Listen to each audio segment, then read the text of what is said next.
Yesterday in the Bloomfield Garden, one of the largest parks in Jerusalem, a dedication ceremony was held for a 1,134-pound, 11-foot-long bronze lion sculpture that was given to the city of Jerusalem as a gift symbolizing the friendship and support of Christians in the U.S. for the Jewish people of Israel.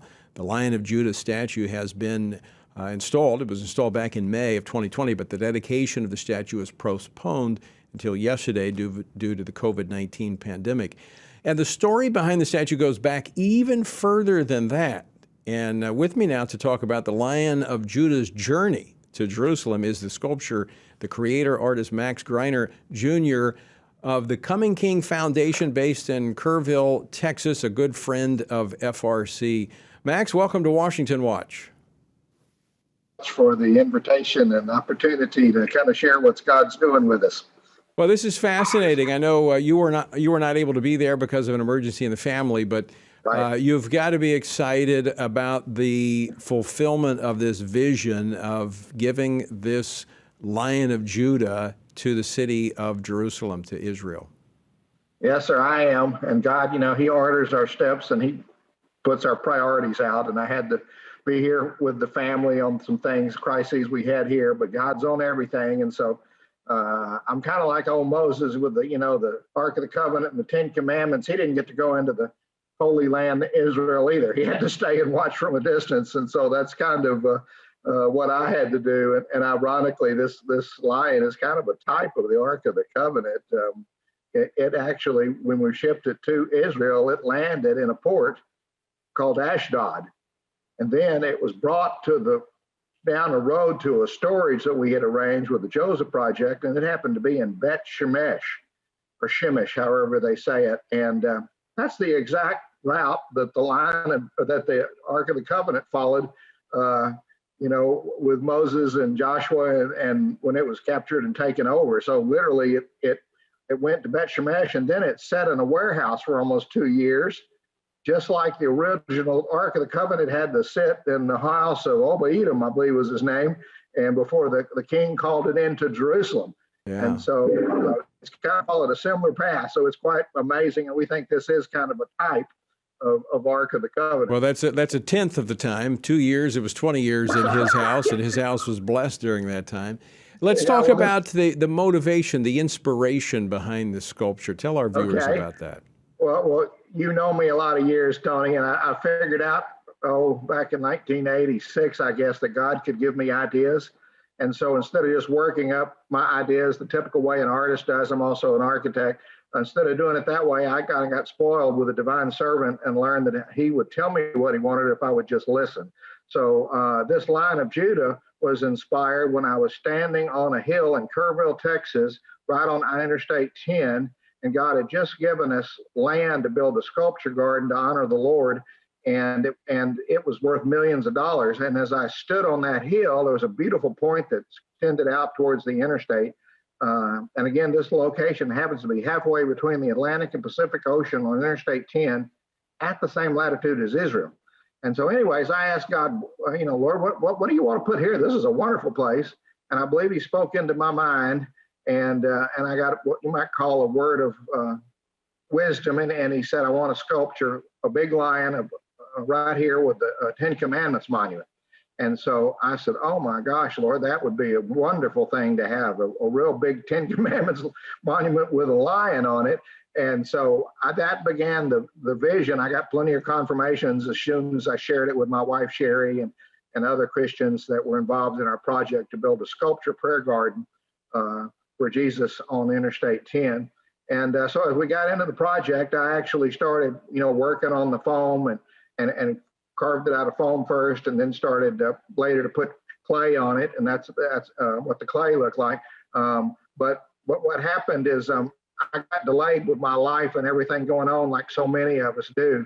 And so I wasn't able to finish it until later.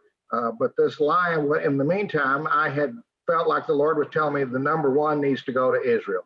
And before we put any lines anywhere else in the world, it's assigned to numbered edition, that number one needed to be given to Israel by American Christians.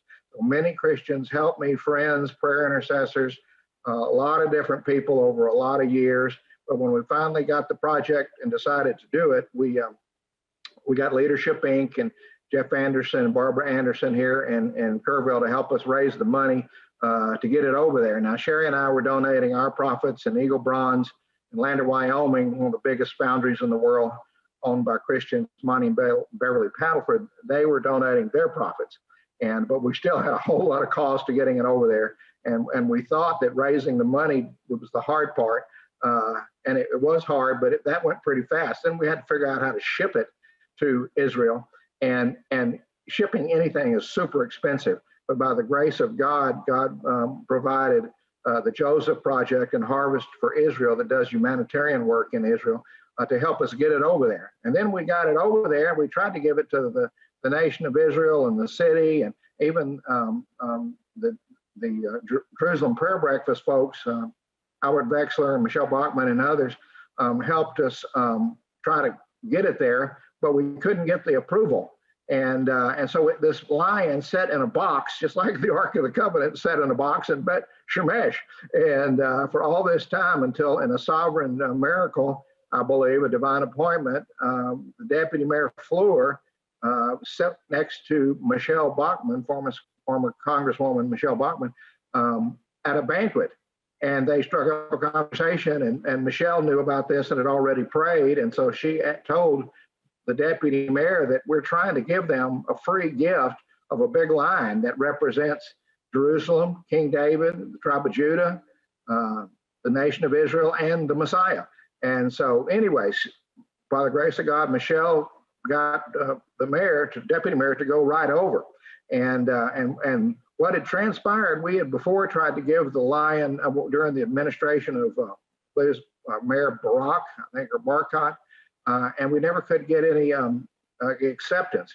And then the new mayor came in, and his name was Moshe Lion or Leon.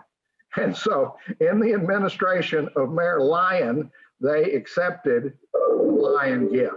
And thanks to so many people, we were making progress. But then the city said, we don't want to touch it. We want to have you do it all. And I said, I'm a long way off. And God brought in through a divine appointment again, Rabbi Pesach Walicki, an Orthodox rabbi who builds bridges for friendship, as he says, between Christians and Jews. And so God used my friend, now good friend, Rabbi Walicki, and he volunteered without even really knowing what he volunteered for. He called me from a boat out in the middle of a lake in Minnesota with a pastor friend of mine, Tim Peterson. And I said, hey, where are you from? And he took Bet Shemesh. And I said, I got a lion stuck in a box in Bet Shemesh. Would you help me? And we prayed, he took it on. And so, Tony, that's how he got it in. We got it installed. But then we went for this dedication. Great story, Max, and it's exciting to see the fulfillment. I know you've carried this vision for a long time, and just want to congratulate you on seeing this dedication ceremony take place yesterday. Always great to see you, Max. Thanks so much for joining us. Let me say, Tony, the only reason we did this is because we love God, we love Israel, we love the people of Israel, and it is a gift. And I know that it is.